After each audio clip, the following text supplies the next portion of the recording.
মানুষের বাড়িতে কাজ কাম কইরা খায় নাই নাই। আর আজ থেকে 50 বছর আগে এই এলাকার অনেকের ঘর ছিল ঝুপড়ি ঘর, বৃষ্টি দিলে টিন লাগাবার পয়সা ছিল না। আল্লাহ আজকে তার ঘরে কোটি কোটি টাকার মালিক বানাইছে, আছে না নাই? এই জন্য কসম রব্বে পাকের জাতের অহংকার করবেন না। আল্লাহ চাইলে অহংকার করলে 10 তলার থেকে থাবড়াইয়া গাছ তলায় নামিয়ে দিতে পারে, আর নিজেকে ছোট করলে আল্লাহ চাইলে গাছ তলার থেকে কান ধরে 10 তলার মালিক বানিয়ে দিতে পারে। এই জন্য অহংকার করা যাবে, কিন্তু আফসোসের জায়গা আরেক জায়গায়। আমার আপনারা তো শুধু শুনতেছেন। আজকে অহংকার হতে হতে দুহাত জোড় করে বলছি, ওলামায়ে কেরাম যারা, আমার বুজুর্গ আলিম যারা, যাদেরকে আমরা সম্মান করি, তাদের কথা বলছি না, এই সমাজের একটা নির্মম সত্যের কথা বলছি। আজ কেমন হয়ে গিয়েছে, আজ আমরা এমন হয়ে গিয়েছি, রাস্তা দিয়ে যদি একজন বড় হুজুর হেঁটে যান বা মাদ্রাসার ছাত্র হেঁটে যায়, একজন আলেম হেঁটে যায়, তিনি আর পাবলিককে সালাম দেন না। চিন্তা করেন আমি কেন সালাম দেব? আমি এলাকার বড় হুজুর, আমাকে সালাম দেও। কথা বলেন না কেন? আমাকে সালাম দো। তুমি কোন জায়গার বড় হুজুর গো যে তোমার পাবলিক আগে সালাম দিব? আম্মা জান আয়েশা সিদ্দিকা শামাইল তিরমিজির হাদিস, ওয়াল্লাহি আল্লাহর জাত ও সিফাতের কসম করে বলছেন, আমি আমার জিন্দেগিতে রাসূল পাককে কতবার আগে সালাম দেওয়ার চেষ্টা করেছি, কিন্তু নবীজির আগে নবীজিকে সালাম দিতে পারি নাই। কেন আপনি করেন না? হুজুরের দিকে হেঁটে যাচ্ছেন, হাদিসে শুনছেন, হুজুররা ওয়াজ করছেন যে বুজুর্গ আলেমদের সাথে মুসাফা করলে সগীরা গুনাহ মাফ হয়ে যায়, সওয়াব হয়। হুজুর হেদিকে হেঁটে যাচ্ছেন, বলেন হুজুর আমি একটু মুসাফা করতে চাই, সগীরা গুনাহ মাফ হবে। না, আমার ঠান্ডা লাগতেছে। হাত দিতেছে না হুজুর, হাত বাইরে করতেছে না। এখন মুসাফা করতে গেলে সিরিয়াল নিতে হবে, কিন্তু হাতের মধ্যে মুসাফার সময় যদি আপনি হাদিয়া ধরাইয়া দিতে পারেন, হাদিয়া, হাদিয়া বুঝছেননি? আবারও বলছে হাদিয়া বুঝছেন? হুজুরের হাতে যদি হাদিয়া ধরাইয়া দিতে পারেন, থ্যাংক ইউ, ভেরি গুড, আবার আইসো আরো দিও, সব হালাল হয়ে যায়। এই চিন্তা বাদ দাও। দিন এত সহজে জিন্দা হবে না। সাহাবায়ে কেরাম, রাসূল পাকের হাদিস, সহিহ হাদিস, রাসূল পাকের সঙ্গে কি কথা বলতে আসলে রাসূলকে ডাইন দিক থেকে কেউ সালাম দিলে ওদিকে সিনা রেখে ডান দিক সালামের জবাব দিতেন না। হাদিসের ভাষা হচ্ছে মুখ ফিরাতেন না, সিনাটা ফিরিয়ে দিতেন। রাসূলকে যদি কেউ পিছন দিক থেকে সালাম দিত, শুধু মাথাটা ঘুরাইয়া সালামের জবাব দিতেন না, সিনাটা ঘুরাইয়া দিতেন। আল্লাহু আকবার বলেন। এটাই ছিল ইসলামের আদর্শ। আপনি তা বাদ দিয়ে বসে রয়েছে। সুতরাং আল্লাহর গোলামের 1 নম্বর গুণ অহংকার করা যাবে। আল্লাহর গোলামের 2 নম্বর গুণ, আল্লাহ বললেন ওয়াইদা খাতাবাহুমুল জাহিলুন ক্বালু সালামা। আল্লাহ রাব্বুল ইজ্জতুল জালাল বলছেন, মুসলমানেরা, এই দুনিয়ার জমিনে যারা নিজেকে আমি আল্লাহর গোলাম দাবি করবে, আশিক রাসূল দাবি করবে, আমি আল্লাহর গোলাম যারা দুনিয়ার জমিনে মনে করবে, আমি আল্লাহর গোলামের 2 নম্বর গুণ হলো, আমার গোলামকে কেউ গালি দিলে গালির জবাব দেওয়া যাবে না, আঘাত করলে আঘাতের জবাব দেওয়া যাবে না, গীবত শিকায়াত করলে জবাব দেওয়া যাবে না। বরং আমি আল্লাহর গোলামকে কেউ যদি গালি দেয়, আমার গোলাম গালির জবাবে গালি না দেয়া ওই ব্যক্তির জন্য শান্তি আর সালামতির দোয়া করে যায়। পড়েন সুবহানাল্লাহ।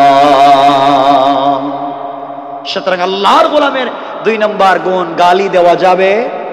বলেন না যাবে? আপনারা তো দেন না, আপনারা তো ওলিয়া উলিয়ার পর্যায়ে পৌঁছে গেছেন, আপনারা গালি দিবেন কেন? অথচ রাস্তাঘাটে গালি গালাজের শেষ নাই। আল্লাহকে ওয়াস্তে গালি দিবেন না, কেউ কষ্ট দিলে তাকে সালাম দিব ইনশাল্লাহ। বলেন না ইনশাল্লাহ? আজকের থেকে সালাম দিব তো ইনশাল্লাহ। যে যাকে যেখানে পাবো আমরা তাকে সালাম দিব। বলেন ইনশাল্লাহ।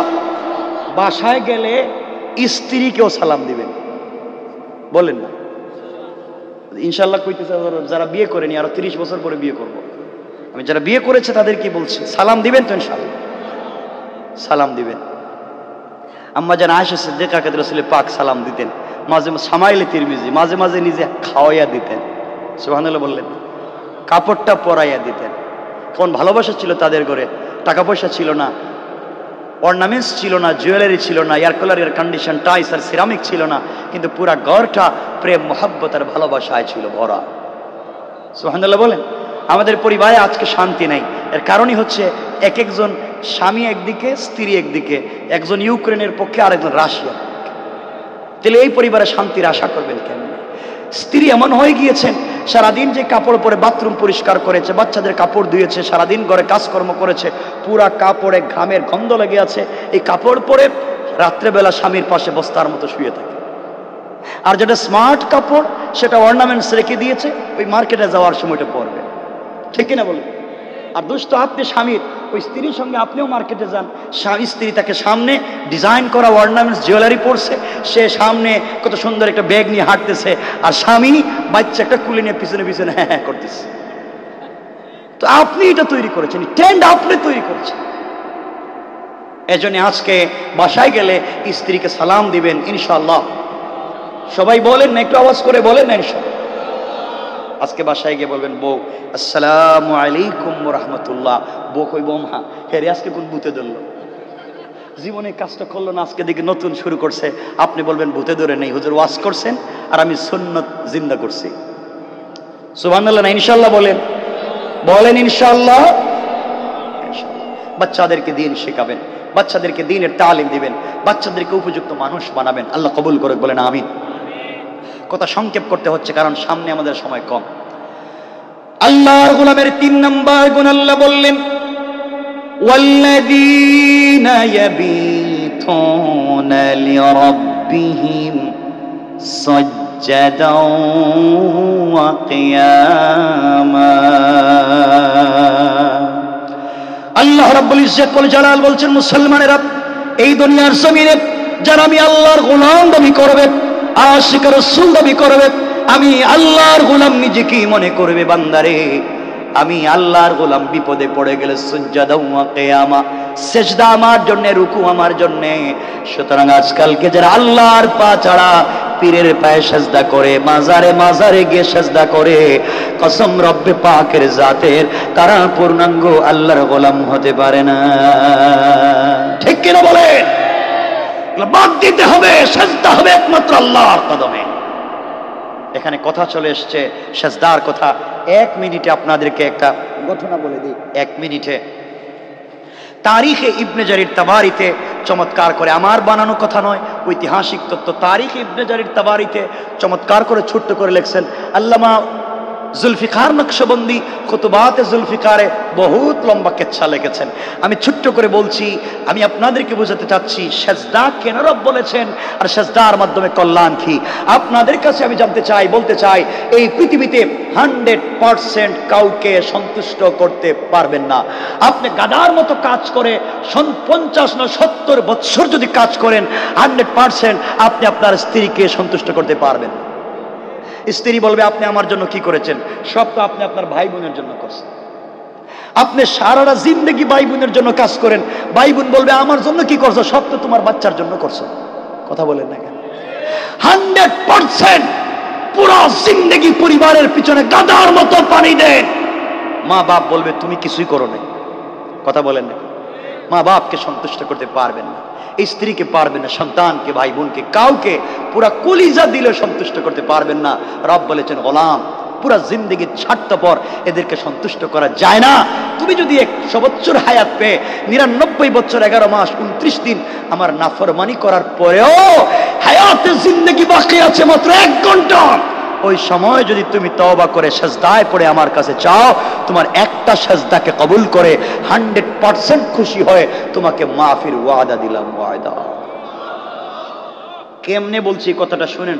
জুলফিকার নকশবন্দি কেমনে বললেন? আল্লামা জুলফিকার নকশবন্দি খুতুবাতে জুলফিকারে লিখেন, আল্লাহ রাব্বুল ইজ্জত ওয়াল জালাল দুনিয়ার জমিনে যখন জিবরিল আমিনকে তৈরি করলেন, জিবরাইল বলছেন, আল্লাহ তাআলা পৃথিবীতে সৃষ্টিতে আপনি আছেন, আমি আছি, সৃষ্টিতে তো কিছুই নাই। আল্লাহ তাআলা আমি জানতে চাই, কি করলে আপনাকে সন্তুষ্ট করা যায়, কি করলে আপনাকে কাছে রাখা যায়।